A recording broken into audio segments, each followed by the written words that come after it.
Hi again, everybody. So we are in part 4 of your week 1 content. So I am looking at factor 4 that was an important factor in the development of community psychology. And factor 4 is social change and liberation. So again, 1960s, there was a lot going on to liberate groups of people who had been severely oppressed in society.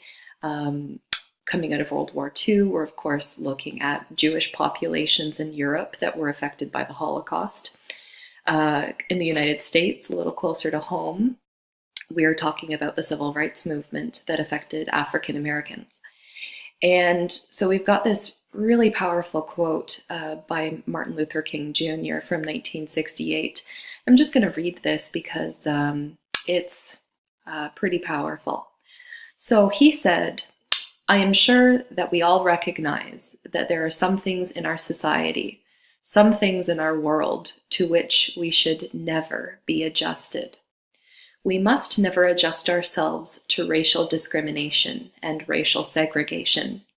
We must never adjust ourselves to religious bigotry.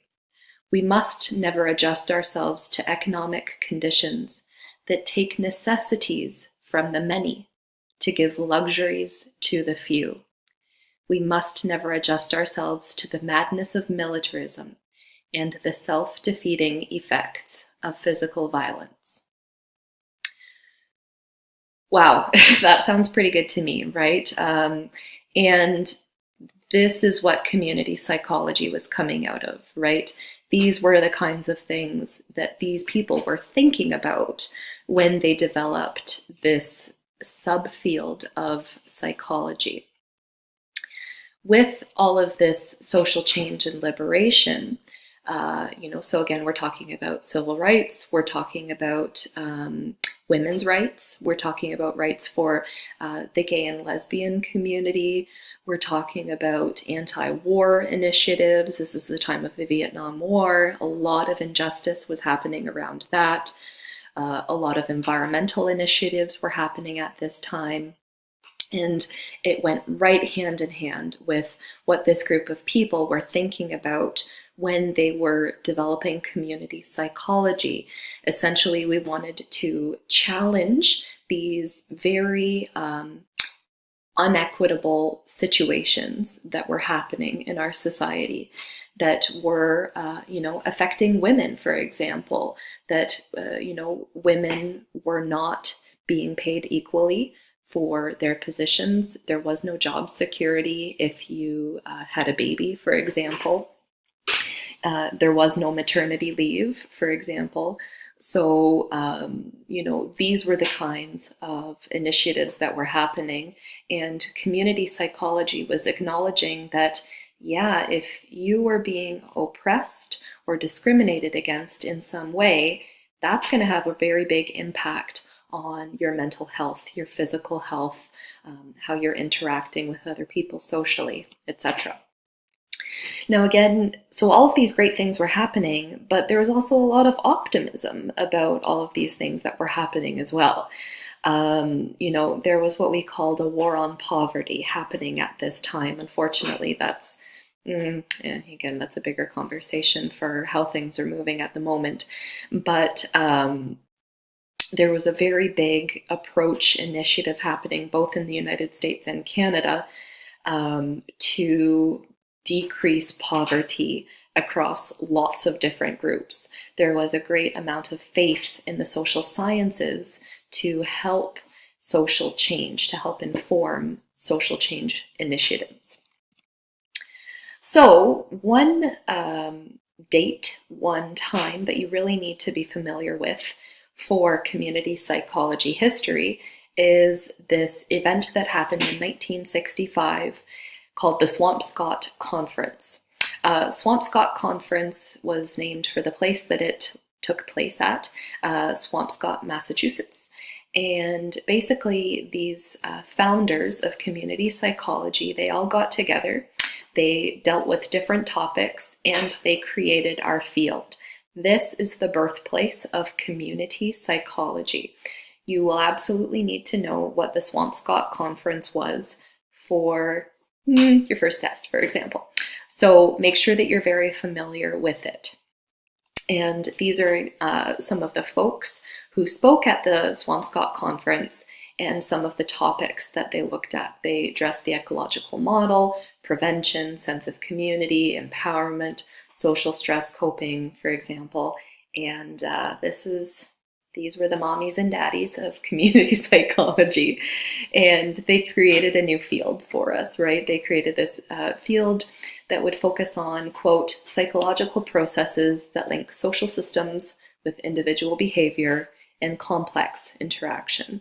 So they acknowledged that different factors that were affecting people's psychological well-being were being affected by social systems, etc. So it was beyond the individual.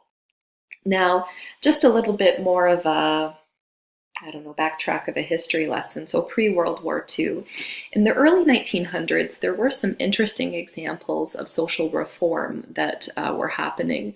Some of these are discussed in your textbook. I'll kind of leave it up to you to go through these in a little bit more detail. But there was some really interesting stuff that did inform some of the early initiatives that we developed in community psychology. Now, unfortunately, there was also some major social decline that happened in the early 1900s as well. And we do need to talk about these two concepts that you're seeing at the bottom of the slide, social Darwinism and eugenics. So unfortunately, there was a group of folks who believed that social issues were that they came from, or that the origins of social issues came from individual people themselves. That if someone was poor, it was their fault. That if someone had psychological issues, that it was their fault. And these two concepts, social Darwinism and eugenics, were very unfortunate developments from these kinds of beliefs. So let's talk about what both of these things mean. I just want to see what's on the next slide. Okay, good. Yeah. So social Darwinism, if you take the concept of Darwinism, right? So Charles Darwin, right, the founder of, our modern understanding of evolution, often associated with this concept of the survival of the fittest, right? That if you are not fit, for example, that the unfit die off and the strong are led to essentially survive and go on to propagate the species. So this is a concept that we know is true for biology. Good. And what they did was they took the concept of survival of the fittest and applied it to social concepts like poverty, like mental illness, for example. Like things like physical and intellectual developmental disabilities, for example. And people who believed in social Darwinism believed that if you developed these issues, it was your own fault, and that you should die out so that the strong members of our society go on to survive.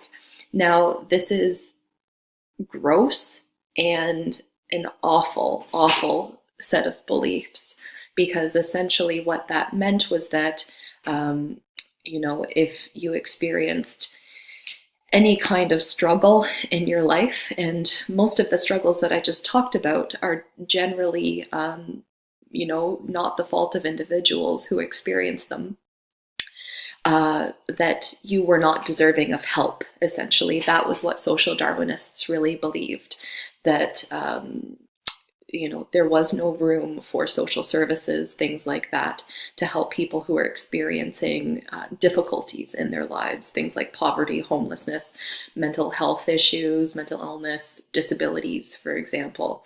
And we know that that's not true, right? We know that people with disabilities, people with mental health issues, people who come from situations of poverty or homelessness, that These are people who are just as deserving of opportunities as any other person, and sometimes life just deals them a very crappy set of cards, for example, if I can put it that way.